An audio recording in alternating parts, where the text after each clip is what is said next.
Shalom, selamat datang di channel Credo Ut Intellegam. Kesempatan ini kita akan membahas satu topik yang berjudul menelusuri logika kaum anti Tritunggal. Nah, ajaran tentang Tritunggal akhir-akhir ini kembali lagi dipertanyakan.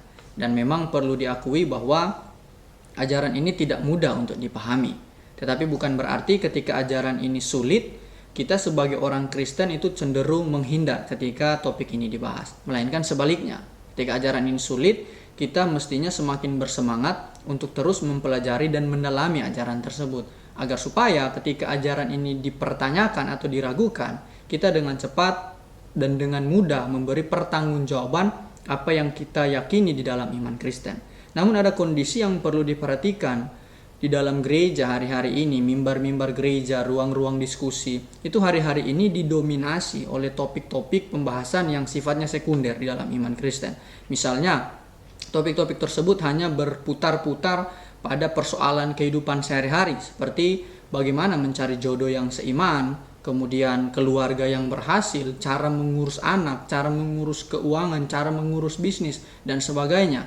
Nah, topik-topik ini selalu dibahas di mimbar-mimbar gereja dan di ruang-ruang diskusi. Dan memang topik-topik seperti ini tidak dilarang, malahan penting untuk diajarkan agar supaya orang Kristen itu memiliki moral yang terkenal baik di kalangan masyarakat dan juga mempunyai kehidupan yang bertanggung jawab. Namun yang menjadi persoalannya ketika topik-topik tersebut itu pada akhirnya mendominasi pembahasan yang ada di dalam gereja. Sehingga hal-hal yang bersifat primer, yang bersifat utama dalam iman Kristen seperti ajaran Tritunggal, Alkitab adalah firman Allah, keselamatan di dalam Yesus adalah Allah sejati dan manusia sejati, itu tidak lagi mendapat porsi yang cukup luas untuk dibahas. Nah, sehingga jemaat tidak mendapat sebuah pemahaman yang baik dan benar tentang apa yang dia yakini dalam iman Kristen. Nah, kemudian ketika isu-isu ini diangkat, kebanyakan orang Kristen yang tidak mempunyai pengetahuan yang baik dan benar tentang imannya itu akan mudah gugup dan gagap ketika dipertanyakan untuk mempertanggungjawabkan imannya. Nah, penting bagi kita sebagai orang Kristen memperhatikan hal-hal yang sifatnya primer di dalam kekristenan. Nah, itu sebabnya ketika isu-isu ini diangkat, ajaran Tritunggal khususnya itu ditolak, nah itu biasanya datang dan tentunya dari kelompok non-Kristen. Dan juga ternyata ada kelompok Kristen sendiri yang kemudian menolak ajaran tentang Tritunggal. Nah, jika ajaran Tritunggal itu ditolak oleh kelompok non-Kristen, ada satu hal yang perlu kita maklumi, di mana kelompok non-Kristen ini biasanya penolakan itu berdasarkan kekurangan informasi yang diterima oleh mereka itu seputar iman Kristen. Nah, sehingga mereka dengan cepat menolak bahwa ajaran Tritunggal tidak masuk akal. Ajaran Tritunggal ajaran yang berbahaya karena mempersekutukan Allah.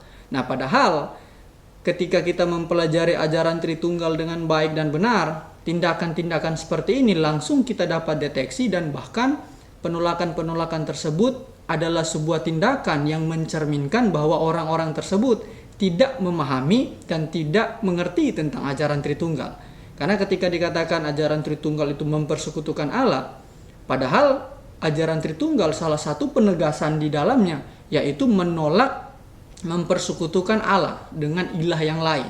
Nah, itu ajaran Tritunggal. Nah, jadi penting untuk kita memahami. Jadi kalau ada orang-orang non-Kristen yang menolak ajaran Tritunggal, nah dengan cepat kita dapat mengetahui bahwa orang-orang tersebut kekurangan informasi tentang ajaran Tritunggal.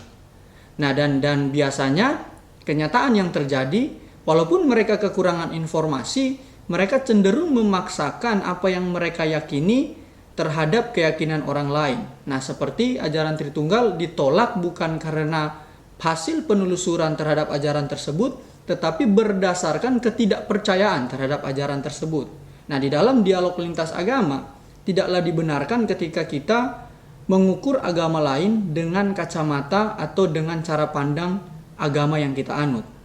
Nah, seperti saya sebagai orang Kristen ketika mengukur agama lain, standar kebenaran yang saya pakai dengan kacamata kebenaran yang ada dalam Kristen. Nah, tentunya kita tidak akan menemukan titik temu atau tidak akan menemukan sebuah hasil yang utuh dan penuh dari hasil penelusuran kita terhadap agama tersebut. Nah, penting untuk kita melakukan penelusuran sebagaimana agama tersebut itu dipahami, dari sudut pandang agama tersebut itu dipahami. Setelah kita menelusuri dengan baik dan benar, barulah kita dapat memberikan sebuah kesimpulan dengan perbandingan-perbandingan sesuai dengan apa yang sementara kita pelajari di sana.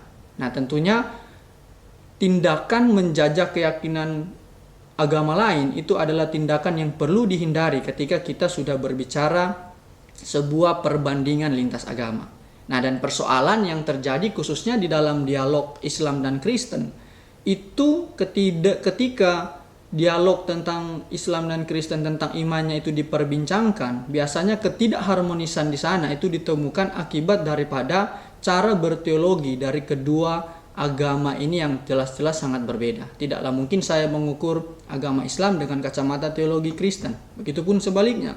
Tidaklah mungkin agama Islam mengukur agama Kristen dengan kacamata teologi Islam, sehingga akan terjadi miskonsepsi di sana, akan terjadi kesalahpahaman. Nah, penting untuk kita menyamakan persepsi, menyamakan sudut pandang tentang apa yang kita bicarakan tersebut. Makanya ketika saya ingin mempelajari agama Islam, saya penting untuk memahami agama Islam dari sudut pandang agama itu tersendiri. Nah, begitupun sebaliknya. Jadi ketika ada penolakan yang terjadi dari kelompok non-Kristen, sudah dapat dipastikan bahwa penolakan tersebut karena kekurangan informasi tentang apa yang diajarkan di dalam iman Kristen. Nah, kemudian dari kelompok yang kedua, penolakan ajaran Tritunggal itu ternyata juga terjadi dari kelompok Kristen sendiri. Dan hari-hari ini penolakan tentang ajaran Tritunggal itu semakin keras disuarakan dan bahkan dilakukan oleh para pemimpin-pemimpin umat yang sebenarnya memiliki umat yang tidak sedikit. Dan persoalan penolakan daripada ajaran ini hanya dibangun berdasarkan argumentasi karena orang-orang tersebut tidak menemukan kata atau istilah Tritunggal di dalam Alkitab. Nah, sebenarnya ini satu hal yang terlihat serius namun secara bersamaan juga menggelikan. Sebab sebagai seorang pengajar Kristen, ketika dia mempelajari iman Kristen, kekristenan adalah agama yang terjadi di dalam sejarah, bukan agama mistis ataupun agama misteri yang tiba-tiba ada. Artinya agama Kristen dari perkembangan sejak mulanya, sejak pertama kekristenan itu ada, itu dapat ditelusuri dalam sejarah, dan dokumen-dokumen tentang perkembangan kekristenan itu begitu banyak dan begitu mudah untuk diakses hari-hari ini. Dan begitupun tentang ajaran-ajaran yang dianut sebagai pengakuan iman dalam kekristenan. Salah satunya ajaran Tritunggal. Nah, ajaran Tritunggal itu tidak terjadi begitu saja, melainkan ada sebuah peristiwa yang mendorong kemudian ajaran ini dirumuskan. Nah, penyebab dari ajaran ini akhirnya dirumuskan itu sebenarnya berbicara hal-hal yang fundamental dalam iman Kristen. Ajaran Tritunggal adalah ajaran yang tidak boleh diubah-ubah. Sebab ajaran ini telah dirumuskan sedemikian rupa oleh para bapak-bapak gereja akibat dari penyesatan yang sedang terjadi untuk membengkokkan ajaran dalam kekristenan. Nah, itu peristiwa yang mendorong akhirnya ajaran ini dirumuskan. Jadi seketika seorang pengajar Kristen menolak ajaran Tritunggal hanya sekedar dia tidak menemukan istilah Tritunggal dalam Alkitab, sudah dapat dipastikan bahwa orang tersebut tidak memiliki pengetahuan tentang perkembangan sejarah umat Kristen di muka bumi ini. Nah, sehingga kondisi penyesatan tersebut mendorong gereja itu harus bertindak. Nah, waktu itu gereja bereaksi untuk memberikan sebuah perumusan ajaran yang memang telah ada dalam kitab suci sendiri, telah ada dalam Alkitab sendiri untuk dijadikan pegangan bagi umat agar supaya tidak disesatkan. Makanya istilah Tritunggal itu dipakai untuk menjelaskan keesaan Allah.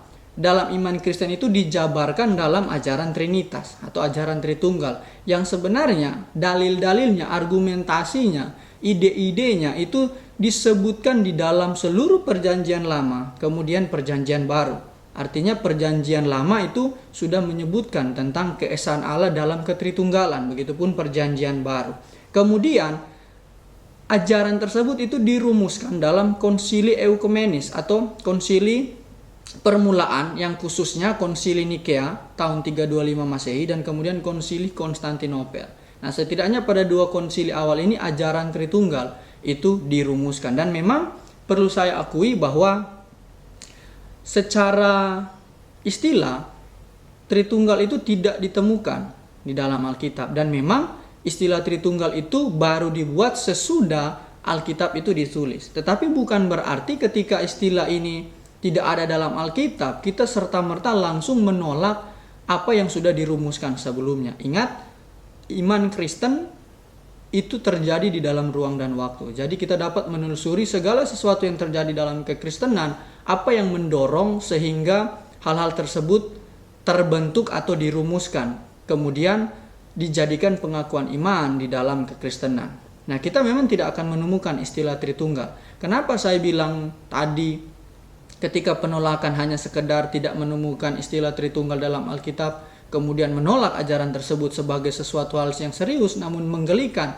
Karena sebenarnya ketika penggunaan istilah Tritunggal oleh bapak-bapak gereja itu sebenarnya menunjukkan kemajuan umat Kristen di dalam kajian agama ketika dia menggunakan istilah tersebut. Karena istilah tersebut digunakan untuk mempermudah umat Kristen khususnya pada waktu itu dan kita sekarang ini untuk mempermudah memahami keesaan Allah di dalam ketritunggalan seperti yang diucapkan Yesus di dalam Matius 28 ayat yang ke-19.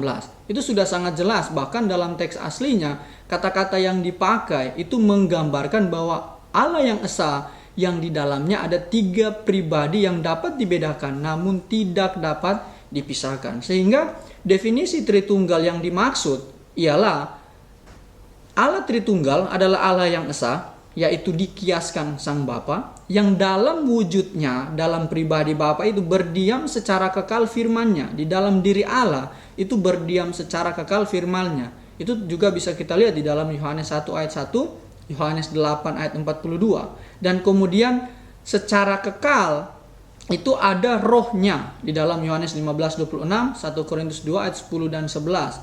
Jadi Allah, firman Allah dan roh Allah itu adalah sebuah kesatuan yang tidak dapat dipisahkan satu dengan yang lainnya, namun dapat dibedakan. Jadi ketritunggalan sama sekali tidak berbicara mengenai adanya eksistensi ilahi yang lainnya di luar Allah. Sebab kitab suci mengakui adanya ilah lain selain Allah adalah perbuatan yang syirik, yakni mempersekutukan Allah. Nah, Alkitab juga ternyata menolak, ajaran Tritunggal menolak mempersekutukan Allah dengan ilah yang lain.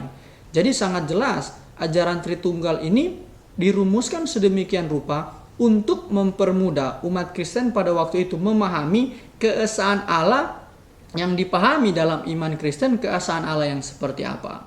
Dan tentunya ada sedikit perbedaan dengan tauhid di dalam Islam. Kalau ajaran Tritunggal dalam iman Kristen itu tidak lagi berbicara keberapaan Allah, tetapi berbicara kebagaimanaan Allah. Bahkan sangat luar biasa iman Kristen itu dapat menjelaskan keesaan Allah yang dimaksud dalam Alkitab itu seperti apa. Karena sangat jelas Kejadian pasal 1 sudah menceritakan bahwa firman itu menciptakan, baru roh Allah dan sebagainya. Ada begitu banyak ayat yang menjelaskan keesaan Allah di dalam ketritunggalan. Nah, kalau dalam tauhid Islam memang itu ajaran akibat daripada reaksi masyarakat politeisme pra-Islam yang mempertanyakan berapa jumlah Allah. Nah, ini fakta sejarah yang bisa kita lihat. Nah, dalam ajaran Kristen itu Bapak Gereja merumuskan sedemikian rupa untuk menjelaskan keesaan Allah yang bagaimana yang dibahas di dalam kekristenan, yaitu Allah, firman-Nya dan rohnya yang tidak dapat dipisahkan namun dapat dibedakan. Nah, itu sebabnya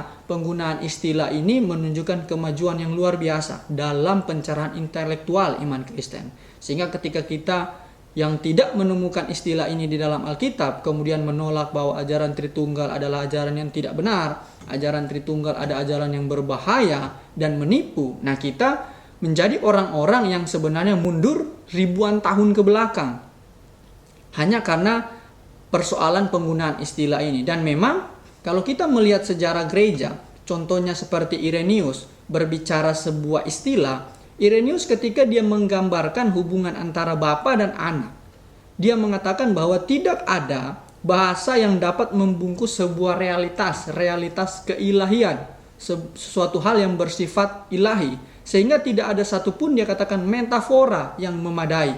Artinya kalimat atau kata-kata manusia itu terbatas untuk menggambarkan atau menceritakan keberadaan Allah. Nah, ini pun dialami oleh Irenaeus walaupun dia menggunakan istilah generasio di dalam menjelaskan antara hubungan antara bapa dan anak. Tapi dia bilang tidak ada satu kata pun istilah yang memadai. Namun kita harus menggunakannya agar supaya kita dapat membicarakan keberadaan Allah tersebut. Itu seorang bapak gereja mengatakan, dan bahkan seorang filsuf terkenal bernama Plotinus yang kemudian ajarannya dikenal dengan Neoplatonisme, dia juga menyadari hal ini. Ketika dalam ajarannya tentang 3 hipostasis, Plotinus menjelaskan sebuah prinsip utama yang adalah sumber terakhir dari seluruh realitas. Dia menyebutkan sumber prinsip pertama itu sebagai dengan sebutan yang satu. Dan memang Plotinus juga mengatakan bahwa prinsip pertama ini, kenapa dia menyebutkan yang satu? Sebenarnya tidak ada kata yang adekuat atau kata yang memenuhi syarat untuk menggambarkan prinsip pertama tersebut yang menjadikan sumber terakhir dari seluruh realitas. Tetapi dia mengatakan, kalau saya tidak menyebutkan prinsip pertama ini sebagai yang satu, maka kita tidak dapat membicarakan tentang prinsip pertama tersebut. Maka daripada itu, Plotinus menyebutkan prinsip pertama itu atau menamai prinsip pertama itu dengan istilah yang satu.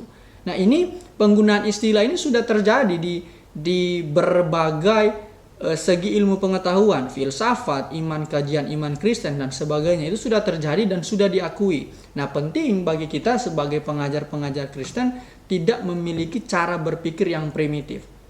Nah, seperti Irenaeus dan Plotinus itu adalah orang-orang yang hidup di abad kedua dan abad ketiga Masehi. Mereka sudah menyadari bahwa tidak ada istilah yang tepat, namun harus digunakan agar supaya kita dapat membicarakan hal tersebut.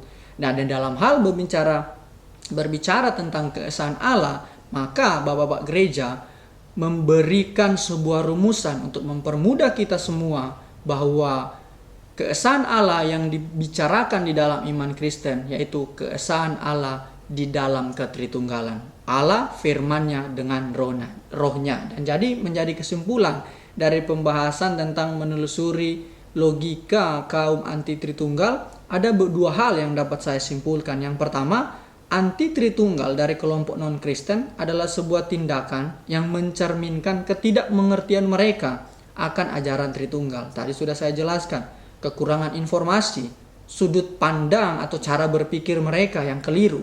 Jadi kita dapat langsung melihat hal tersebut bahwa kesalahan bukan ada pada ajaran Tritunggal, tetapi di cara berpikir dan kekurangan informasi yang diterima oleh kelompok non-Kristen. Kemudian, yang kedua, anti Tritunggal dari kelompok Kristen adalah sebuah tindakan yang mencerminkan ketidakseriusan mereka dalam mempelajari ajaran Tritunggal. Jadi kalau ada orang Kristen yang kemudian menolak ajaran Tritunggal yang adalah ajaran yang bersifat fundamental, yang bersifat primer dalam iman Kristen, itu menunjukkan bahwa orang-orang tersebut tidak serius di dalam mempelajari ajaran dalam kekristenan, sehingga mereka buta sejarah. Kemudian mereka mempunyai kekacauan dalam cara berpikir mereka, sehingga pada akhirnya ketika mereka mempelajari ajaran-ajaran dalam kekristenan dengan tidak serius, maka dengan mudah orang-orang tersebut akhirnya menolak. Jadi perlu saya katakan, pentingnya bagi kita untuk melihat seluruh aspek dan bagaimana cara berpikir kita di dalam memahami sebuah agama. Nah, jadi pada akhirnya saya ingin katakan, sebagai pengikut Kristus, kita harus mempercayai Yesus, kita harus memiliki Yesus, kita harus mengikuti Yesus, dan kita harus menjadi seperti Yesus. Tuhan Yesus memberkati.